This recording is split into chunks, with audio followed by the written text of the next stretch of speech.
All right, so today we're going to take a deep dive into the world of food delivery apps, specifically here in the Netherlands. Picture this. You're relaxing in your canal house, maybe a little chilly outside, and suddenly a craving hits.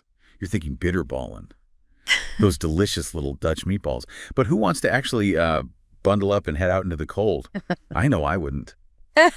That's where these food delivery apps come in. And in the Netherlands, let me tell you, the options are booming. So we've got this article with us today. It outlines all the most popular apps in the Netherlands for 2024. And looking at it here, it seems like things are getting really interesting. Really interesting. Oh, yeah. It's a booming market for sure. I think it goes beyond just, wanting to stay cozy inside, though. We've seen a pretty huge shift, I'd say, in consumer behavior, especially after the pandemic. People got used to that convenience of having pretty much anything delivered. And it seems like those habits are sticking around. Yeah, that makes a lot of sense, especially in a country like the Netherlands. It's so urbanized, right? Yeah. Which means a lot of busy people packed into cities, people who I imagine really appreciate a quick and easy meal. So who are the big players in all this? Who's vying for all those hungry Dutch stomachs? Well, this article highlights 6 major players: Just Eat Takeaway, Uber Eats, Thuisbezorgd.nl, Deliveroo, Gorillas, and Bolt Food. And what I find fascinating is that each one is trying to kind of carve out their own little niche, appealing to different needs and demographics. Okay, wow. That's a lot to unpack. So let's break it down a bit. Starting with Just Eat Takeaway, they sound like a real powerhouse, especially in Europe. What's their story here in the Netherlands? They're huge. Part of their success here comes from being an early player in the Dutch market. That early entry let them build a strong brand recognition, and they snapped up a ton of partnerships with local favorites and even big chains. First mover advantage really played a big role in their dominance. Absolutely. Plus, they've continued to invest heavily in technology, which has made the platform really user-friendly and efficient for both customers and restaurants. It's a proven formula for success at this point. Yeah, that definitely seems to be working for them.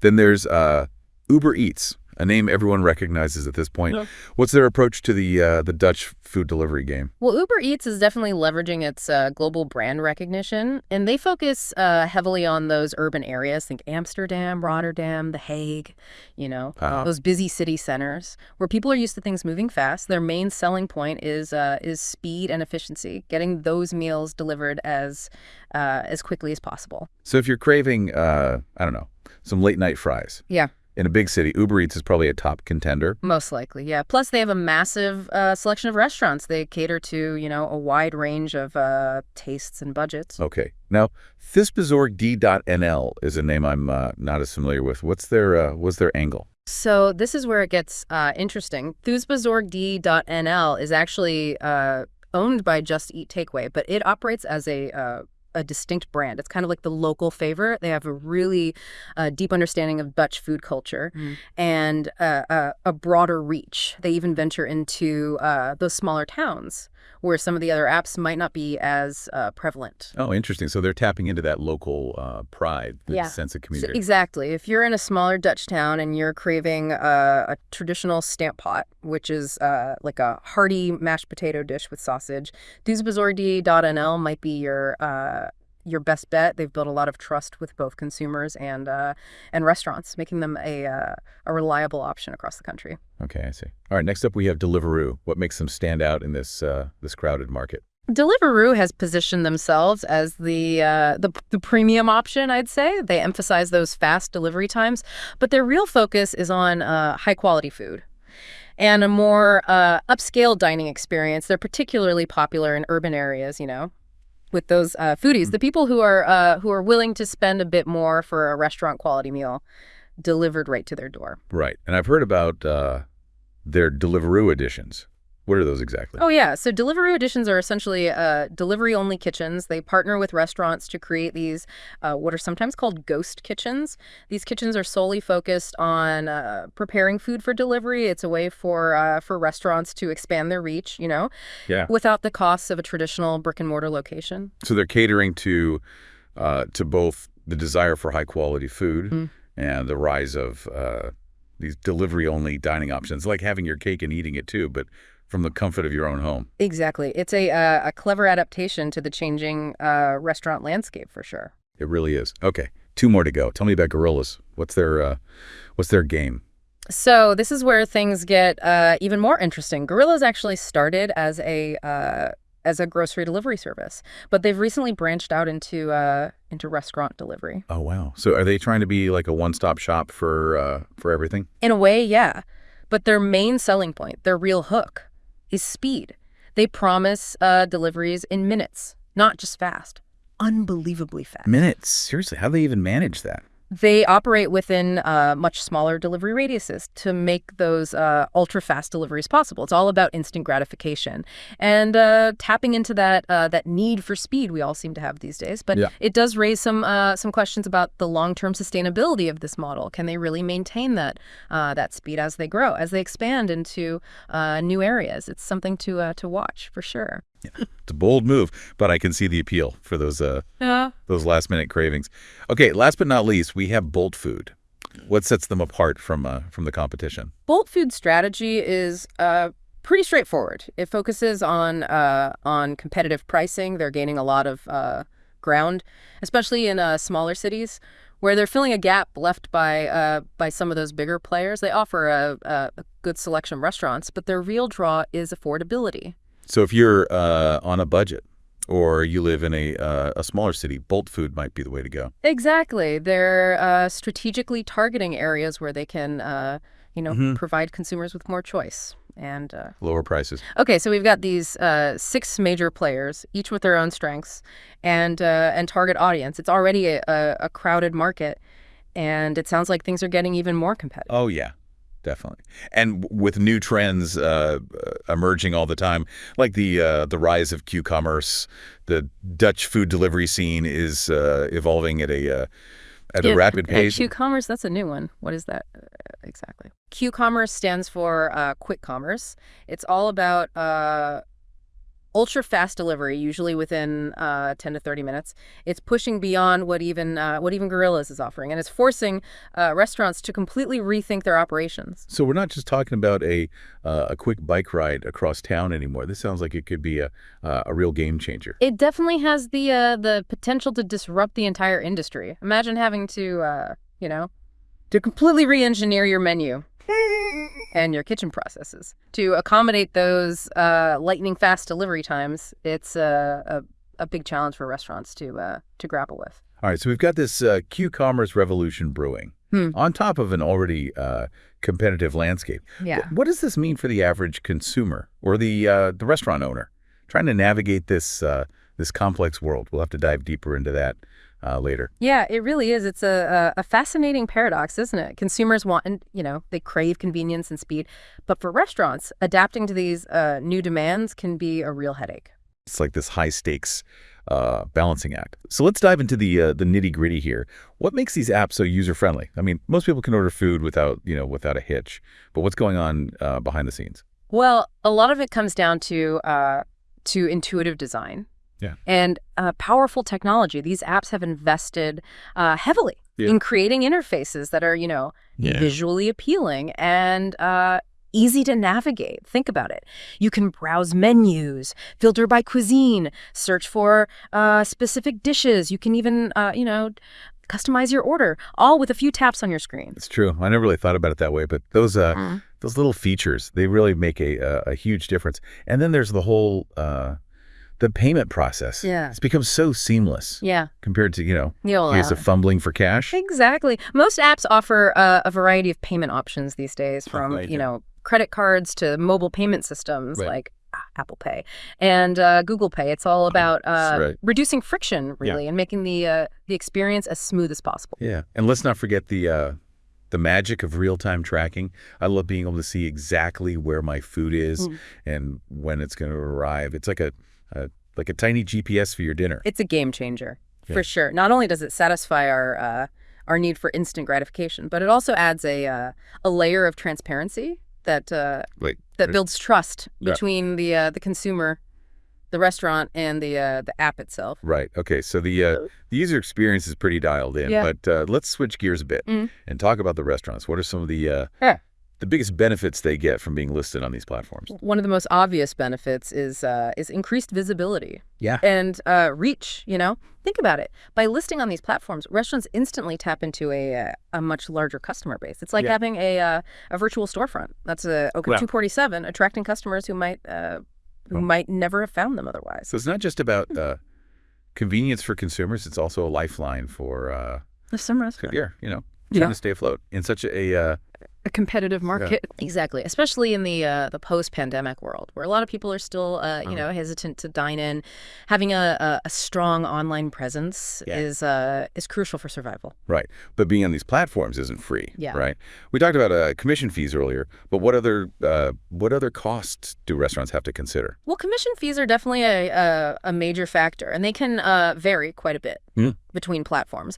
But restaurants also need to think about, marketing costs. They might need to run promotions or offer discounts to attract customers, which can, eat into their profit margins. So it's not as simple as just signing up and watching the orders roll in. Restaurants really need to strategize and figure out how to make these platforms work for them financially. What about the logistical side of things? It seems like managing multiple platforms could get pretty overwhelming. Oh, you're right. It can be a logistical nightmare. Each platform has its own interface, its own ordering system, its own set of rules. Imagine trying to juggle orders coming in from 3 or 4 different apps, all while trying to run a busy kitchen and provide good service. It's enough to make your head spin. Yeah.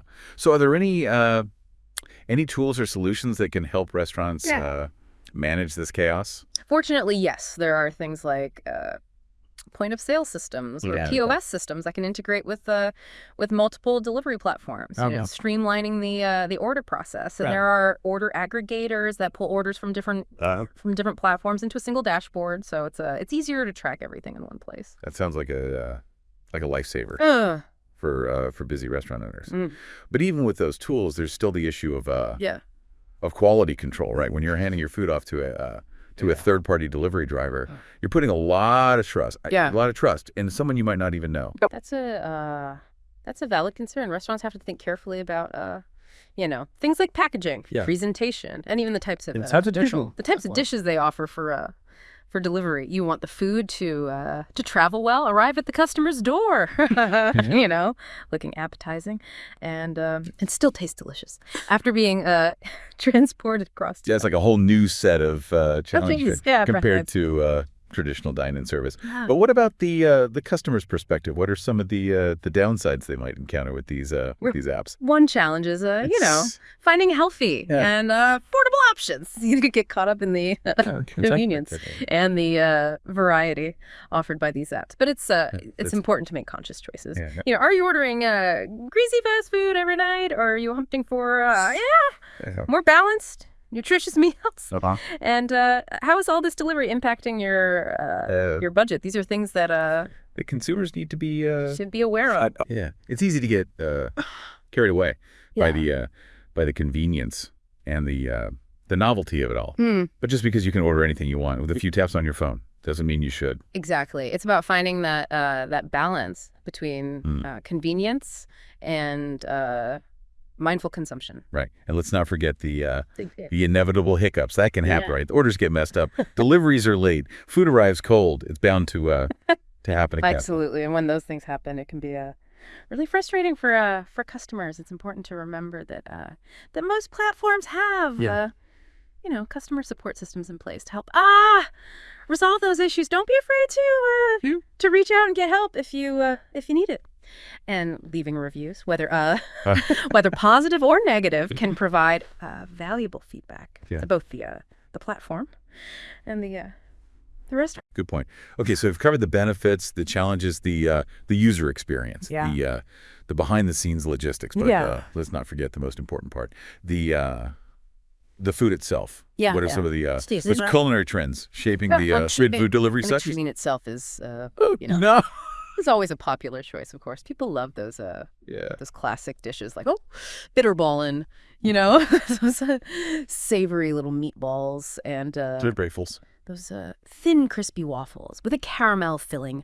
But the Netherlands is also a real melting pot of cultures, and that diversity is reflected in the an incredible range of cuisines available on these platforms. So we're talking about more than just your traditional Dutch fare. What are some of the other cuisines people are craving? Well, Italian food is always a hit. Pizza and pasta being perennial favorites. Asian cuisine is incredibly popular as well, with everything from sushi to Thai food to Vietnamese pho, all in high demand. And let's not forget about Middle Eastern food with its flavorful dishes like falafel, hummus, and shawarma, gaining popularity all the time. That's a real feast for the senses. Just thinking about all the options. It really is. The Dutch food delivery scene offers a culinary adventure for everyone, regardless of your tastes or budget. Okay, so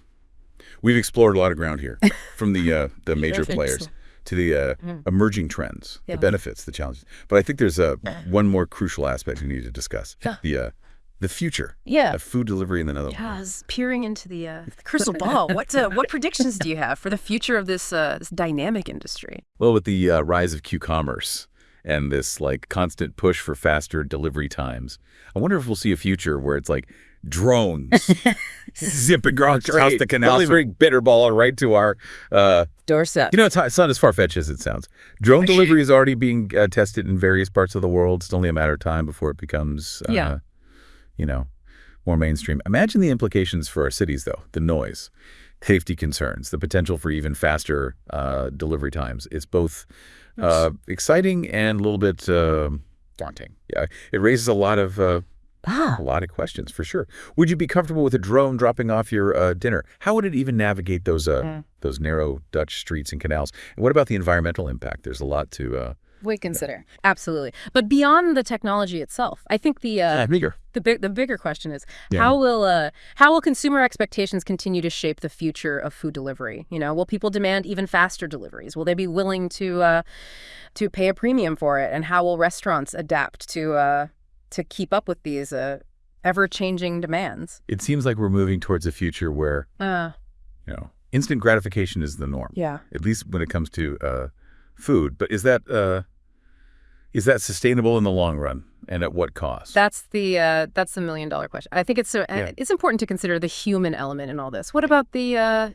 delivery drivers, the ones rushing to meet these tight deadlines? Are they being treated fairly, compensated properly? And what about the restaurant workers who are under pressure to prepare food faster and faster? It's easy to get swept up in the excitement of new technology and the convenience it offers. Yeah. But we can't forget about the people who are making it all happen. There needs to be a balance between innovation and ethical considerations. I completely agree. As consumers, we have a responsibility to be mindful of the choices we make and the impact those choices have on this. Okay, so as we wrap up our deep dive into the world of Dutch food delivery apps, what are some key takeaways you think listeners should keep in mind? Well, first and foremost, I think it's amazing to see how technology is transforming the way we eat and interact with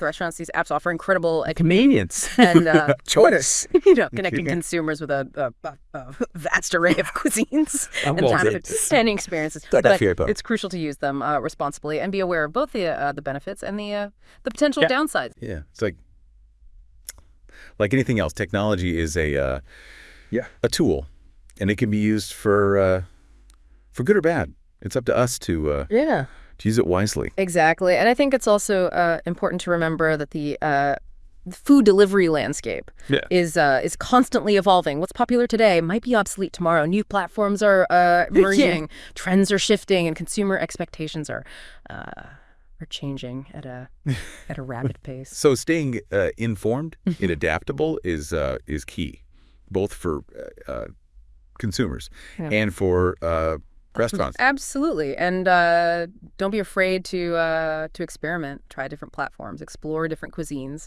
and support the restaurants you love. Said.